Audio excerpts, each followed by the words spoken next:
Hello, my name is Professor Ichak Adizes, and my field is consulting to major corporations around the world and some leaders of different countries in solving major conflicts and managing change.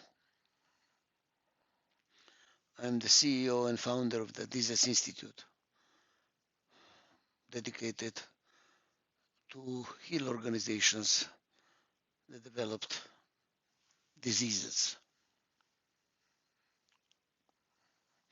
I would like to report to you what's happening in Israel as I see it and why it should be of interest to everybody in the world beyond the people in the Middle East. There is a deep conflict going on in Israel, and hundreds of thousands of people are marching the streets, blocking passages and traffic, and calling for a strike to paralyze the country. To the degree, to the point, that the leaders of the national security of Israel are warning that Israel is in serious, serious danger with its existence. Serious. And these are leading national security people from all arms of the military and of the Israeli Mossad and the Israeli equivalent of the FBI and the police. These are past heads of the Israeli military, the leading chief of staff, several chiefs of staff, multiple generals, and today's head of the Israeli intelligence submitted reports to the prime minister saying there is a danger whether Israel will exist, to the existence of Israel. So we have to take it seriously now. What's going on? To put it in short, because it's a long explanation, but we have to look at the repercussions of it for the world rather than the specifics of what's going on in Israel. Basically, it's a conflict between the liberal secular and the religious, different degrees of dedication to the religion. Those that are all extreme and like to re-establish the empire of King David. They are fanatically anti-Arabic, Arabist, and those that are dedicated to the religion, and that's all that interests them day and night. So we have the religious, different degrees of religiousness versus the secular. About what is the nature of the country.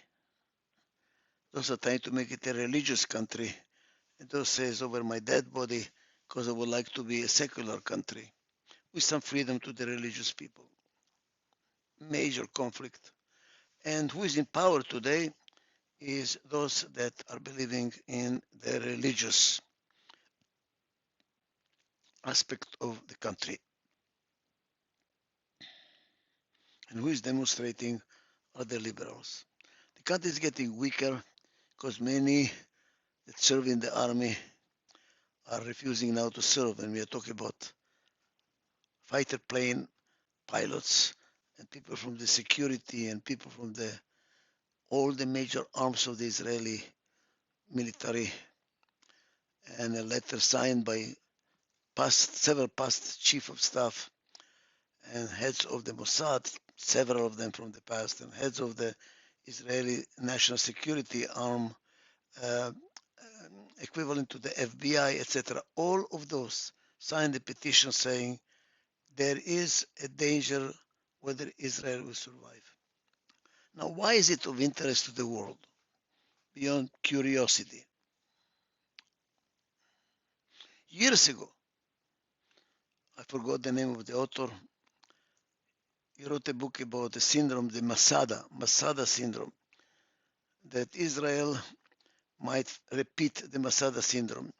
And the Masada syndrome is during the fight of the Jewish people against the Romans, when the Romans were winning, the most dedicated fighters went to the top of the mountain in the desert called Masada and fought the Romans from there for several years. And when they ran out of food and water, etc., they, instead of being taken captive by the Romans, they all committed suicide.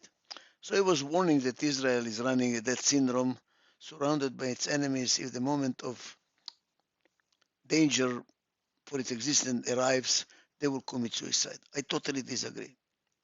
I think Israel, another scenario is possible and most probable, and is the scenario of Samson from the Bible.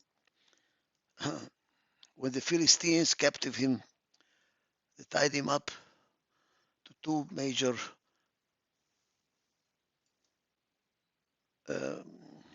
columns in their place of prayer that was holding the whole place of prayer on it, holding up, and they tied him up, and they were tormenting him, and they came in when he regained his power, and he just pushed the columns and said, Tamut nafshim aplishtim, may I die together with all those around me, with my enemy.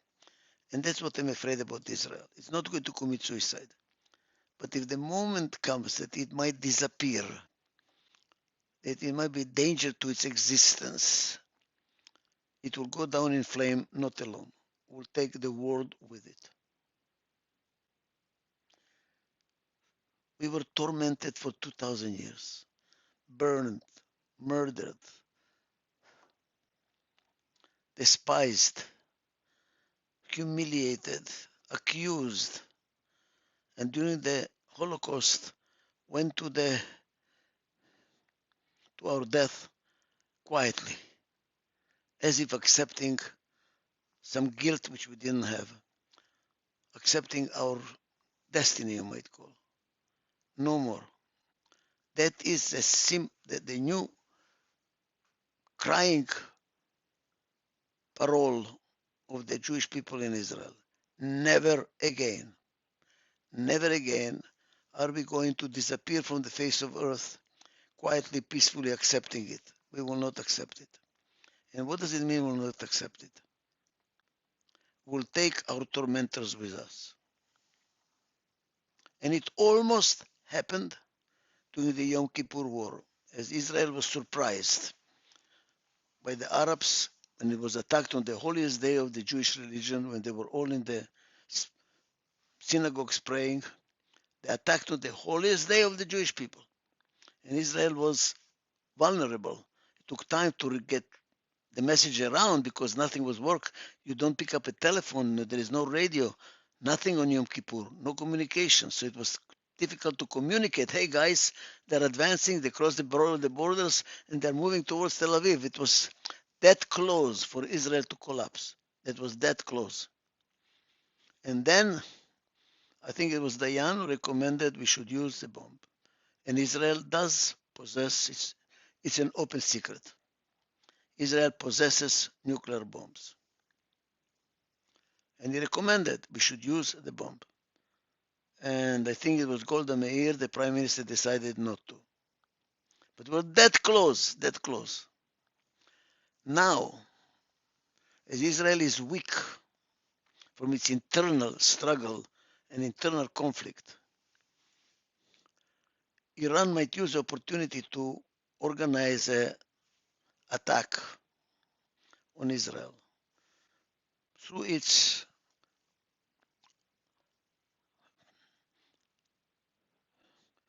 corresponding forces that follow Iran, Hezbollah, Hamas, and also, obviously, the Arabs in the occupied territory, and the Arabs in Israel. And the Arabs in Israel have a good reason, for their own good reason, to cooperate in attacking the Jews in Israel, because they are in a very dangerous situation. If Israel disappears, they will be the first one to be murdered, men, women, children, everybody, by their brothers, the Palestinians, from the occupied territories. Why? Because for 70 years they cooperated with the Zionists.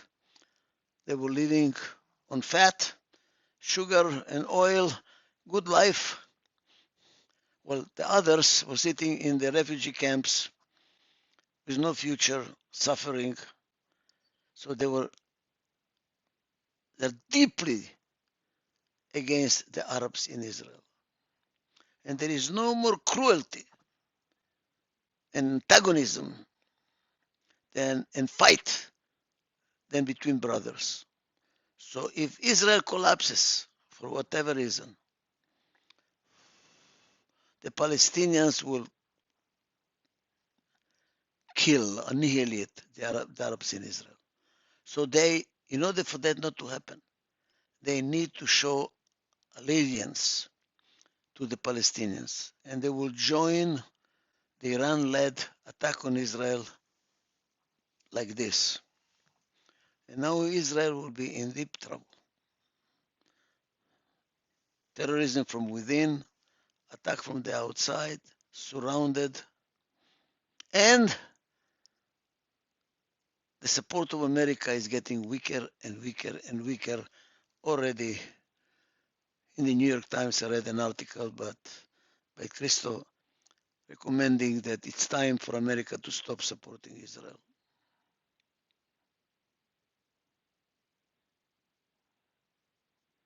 Israel might disappear or be in a danger of disappearing. And when that happens, they might use the bomb. And then what?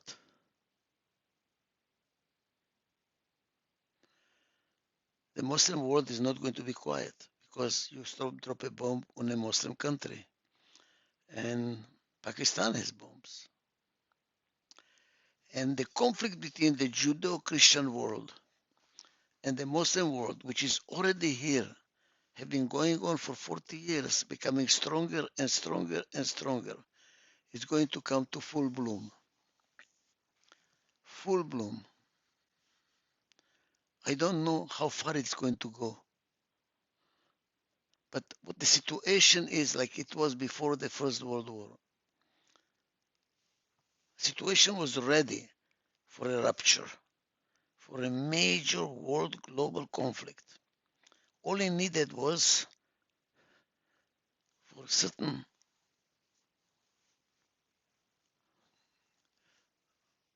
match to be thrown on the ready-made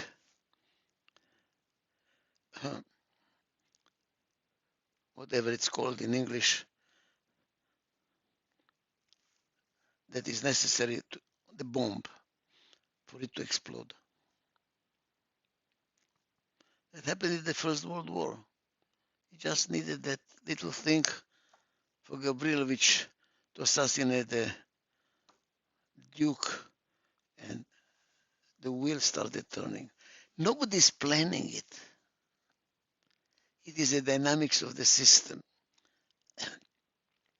The dynamics of the system, the situation, the different interests and perceptions of reality play a role.